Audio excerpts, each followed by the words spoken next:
পাশের বিধানসভাতে দেখা গিয়েছে মসজিদে পেশাব করেছে বা কোরআন শরীফ ছিঁড়ে ফেলে দিয়েছে, তারপরে এখনো পর্যন্ত সেই শাস্তি তিনি পায়নি বা এখনো পর্যন্ত গ্রেপ্তার হয়নি, এমনই দাবি খবর পাওয়া যাচ্ছে, কি বলবেন? দেখলাম দুঃখ। এই যে ট্রেনে যে বালুরঘাটে যে ঘটনা ঘটলো চাচার সাথে, সেই নিয়ে চাচা একটা মামলা করে মহিলার উপরে। সেখান থেকে বিজেপি নেতা বলছেন যে মহিলার উপর যদি অ্যারেস্ট করা হয় তাহলে আগুন জ্বালিয়ে দেবো পশ্চিমবাংলায়, কি বলবেন? শুনছি, দুঃখ পেয়েছি, এছাড়া কি বলবো। তারা এই সাহসগুলো পাচ্ছে কতক্ষণ ভেবে দেখেছেন? তারা তো এই সাহসটা পাচ্ছে এই জন্য সরকার তাদের, প্রশাসন তাদের, সব তাদের, রাজ ক্ষমতাদের, তাই তো সাহস পাচ্ছে। আমাদের তো কিছু নেই, এছাড়া দুঃখ করা ছাড়া কি করবো? বারবার আপনাকে মুখ খুলতে দেখা যাবে, আপনার হোমকারে যুবকরা কিন্তু রাস্তায় নামে, সেই বিষয়ে আপনি কি বক্তব্য রাখবেন? রাস্তায় নেবে 26-এ কি আপনার দেখা যাবে? রাজ ক্ষমতা না হলে রাস্তায় নেবে কি করবে? আইনকে হাতে তুলে নেবে? এটা কি ঠিক? একজন দায়িত্বশীল নাগরিক হিসেবে কাউকে আইন হাতে তুলে দিতে বলতে পারি না। বলছেন যে বড় ভাইজান যদি আমাদের নির্দেশ দেয় আগামী দিন আমরাই রাস্তায় বুঝে নেবো আমাদের অধিকার, কি বলবেন? আপনার দিকে তাকিয়ে আছে তো। আমি একটাই ইঙ্গিত দিয়েছি, আগে রাজশক্তি তৈরি করুন, 26-এ আইনের রাস্তায় চলতে দেন, প্রশাসনিক ক্ষমতা হাতে নেন, প্রশাসনের দ্বারা এই অসমাজ বিরোধী মানুষগুলোর বিচার করুন। এর জন্য যুব সমাজকে বলবো আপনারা চেষ্টা করুন। রাজ্যে পুলিশ মন্ত্রী এখনো পর্যন্ত তিনি কি সঠিক বিচার দিতে পারছেন? এইভাবে একটা মুরব্বীর উপরে আক্রমণ, কি বলবেন? ব্যর্থ কি পুলিশ মন্ত্রী? ব্যর্থ তো অনেক আগেই হয়েছে, কথা হচ্ছে মুসলমান নিজের দোষে মার খাচ্ছে কেন?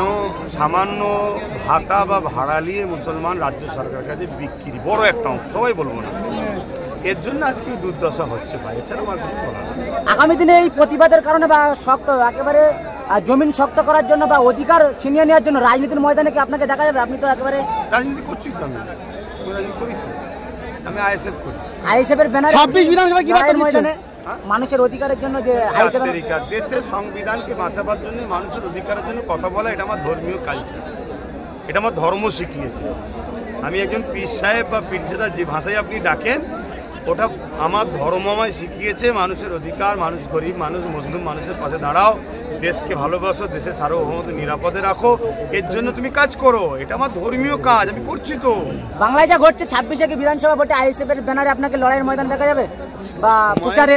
সেটা তো দয়া করে, আমি তো এখনো বলছি তো, গরিবের হয়ে লড়াই করা, গরিবের হয়ে কাজ করা, গরিবের হয়ে করা, এটা আমার ধর্মীয় কাজ, আমি করে যেতে হবে, সবসময় করে যেতে হবে। আপনার সংগঠন করার জন্য এই ক্যানিং বিধানসভাতে একাধিক এলাকাতে আপনার কথা মতন একেবারে প্রতিবাদ করার জন্য বুলডোজার দিয়ে ঘর বাড়ি ভাঙচুর করেছিল, সেই এলাকাতে এত মানুষের ঢল, আবার আগামী দিন কি পদক্ষেপ নিচ্ছেন সাধারণ মানুষের জন্য? আমি এতটুকু বুঝি, ইমানদারকে কখনো বুলডোজার কেন পারমাণবিক শক্তি দিয়ে রুখা যায়। সেই রমজান মাসে আবার আসলেন, অতএব সেই জায়গায় যারা চেষ্টা করছে জালিমদের হাতকে শক্ত করার, তারাই একদিন ধ্বংস হবে। মুসলিমদের যুগে যুগে বিজয় হয়েছে, ইনশাল্লাহ আগামী দিন আমাদেরই বিজয় হবে।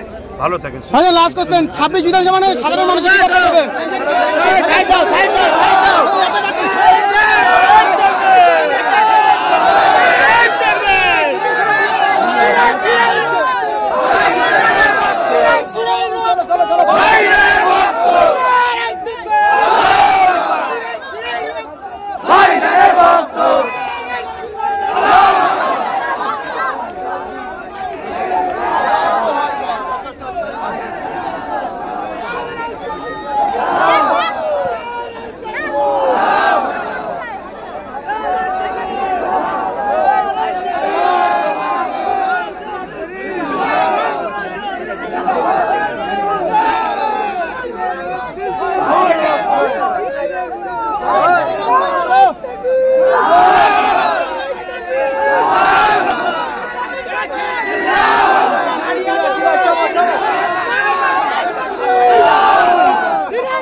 ভাইজান ভক্ত দেখা দিয়ে